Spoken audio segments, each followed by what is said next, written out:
அனைவருக்கும் வணக்கம். டெல்லியில் மாணவ அமைப்பினர் மற்றும் காக்ரோச் ஜனதா பார்ட்டி மாணவர்கள் அனைவரும் இணைந்து இந்த நீட்டுக்கு எதிரான ஒரு போராட்டத்தை கையில் எடுத்திருக்கிறார்கள். அதற்கு காரணம் நீட் மூலமாக மிகப்பெரிய ஒரு முறைகேடு நடந்து கொண்டிருக்கிறது.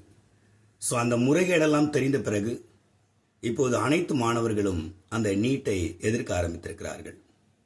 தமிழ்நாடு நீட்டை எப்போதோ எதிர்க்க ஆரம்பித்து விட்டது.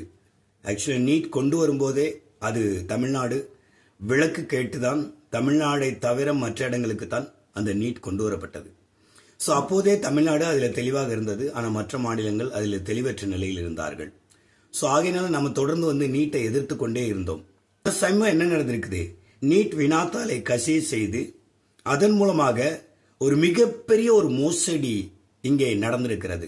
இதை எதிர்த்து ஒன்றிய கல்வி அமைச்சர் தர்மேந்திர பிரதானை ராஜினாமா செய்ய சொல்லி இங்கே அனைத்து மாணவ அமைப்பினர்களும் போராடி கொண்டிருக்கிறார்கள்.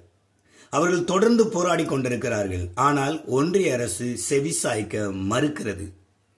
ஒன்றிய பாசிச பாஜக அரசு எப்போதுமே அது மக்களுக்கான ஒரு அரசாக செயல்பட்டதே இல்லை. எப்போது மக்கள் விரோத போக்கவே கையில் எடுக்கிறது. இப்போதும் பாருங்க, அங்கு மாணவர்கள் எல்லாம் போராடி கொண்டிருக்கிறார்கள். ஆனா இந்த ஒன்றிய பாஜக அரசு அதை வேடிக்கை பார்க்கிறது. சோ இப்படி மக்கள் விரோத செயல்களில் ஈடுபடும் இந்த பாஜக அரசின் அராஜகத்தனம் வன்மையாய் கண்டிக்கத்தக்கது. சோ டெல்லியில அந்த நீட் விலக்கு கேட்டு மாணவர் அமைப்பினர் எல்லாம் போராடிக்கிட்டு இருக்காங்க. எதிர்கட்சி தலைவர்கள் எல்லாம் போராடிக்கிட்டு இருக்காங்க. சோ அவர்களை பாத்தீங்கன்னா அந்த ஒன்றிய அரசு அவர்கள் மீது தடியடி நடத்தி கண்ணீர் புகை வீசி அவர்கள் கைது செய்து அவர்களை காயங்கள் ஏற்படுத்தி மிக கொடூரமாக நடந்து கொள்கிறார்கள். ஸோ அப்படிப்பட்ட அந்த அராஜக போக்கை கண்டித்து தமிழ்நாட்டில் இருக்கிற மாணவ அமைப்பினர்கள் நீட் விலக்கிற்காக இங்கே போராடுகிறார்கள். இங்கே போராடுகிற இந்த மாணவ அமைப்பினர்களை தாவேக அரசு போராட விடாமல் தடுக்கிறது. என்ன ஒரு அநியாயம் பாருங்க. ஆக்சுவலி நீட்டுக்கு எதிராக போராடுகிற அந்த மாணவர்களை ஒன்றிய பாஜக அரசு தடுக்கிறது. ஏன்னா அவங்க அப்படிப்பட்ட நபர்கள் தான், மக்கள் விரோத சக்திகள் தான். ஆனா இங்க இருக்க தாவேக அரசு இந்த மாணவர்களை கைது செய்து இந்த மாணவர்களை போராட விடாமல் தடுக்கிறது. எப்படிப்பட்ட அயோக்கியத்தனத்தை பண்றாங்க பாருங்க.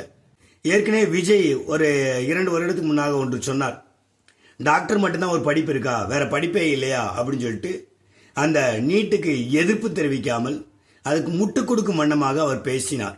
ஆனா இன்னைக்கு பேரளவில் தான் எதிர்ப்பை பதிவு செய்கிறார்கள் ஒழிய நிஜத்திலும் இவர்கள் நீட்டை எதிர்க்கிறார்களா அப்படிங்கிறது மிகப்பெரிய ஒரு கேள்விக்குறிதான். காரணம், வாயில சொல்றாங்க, வாயில வடை சுடுறாங்க, ஆனா நிஜத்துல இவர்கள் செயல்பாடுகளில் ஒண்ணுமே இல்லை. அதனால இந்த நீட் என்பது முற்றிலும் முற்றிலும் முற்றிலும் அகற்றப்பட வேண்டியது. ஒரு காலத்துல பாத்தீங்கன்னா தீட்டுன்னு ஒதுக்குனாங்க. ஆனா இன்னைக்கு பாத்தீங்கன்னா நீட் என்று சொல்லி நம்முடைய மாணவ மாணவிகளை இவர்களை டாக்டர் படிக்க விடாமல் தடுப்பதற்காக இப்படிப்பட்ட வேலைகளை செஞ்சுக்கிட்டு இருக்காங்க. இதெல்லாம் வன்மையான கண்டனத்துக்குரியது. நாம எப்படி சனாதனத்தை வேறு இருக்க வேண்டும் என்று சொன்னோமோ அதே போலதான் நீட்டையும் வேறு இருக்க வேண்டும் என்று சொல்கிறோம். சனாதனம் வேறு, தீட்டு வேறு, நீட்டு வேறு அல்ல. எல்லா புள்ளிகளையும் நீங்க கனெக்ட் பண்ணீங்கன்னா தெரியும். இதெல்லாம் அனைத்து மக்களும் சமமாக மேலே வரக்கூடாது, அனைத்து மக்களும் நல்ல பதவிகளுக்கு வந்துவிடக்கூடாது என்பதற்காக செய்யப்படுகிற பில்ட்ரேஷன் தான். அதனால நீட்டு முற்றிலும் ஒழிக்கப்பட வேண்டும். நன்றி.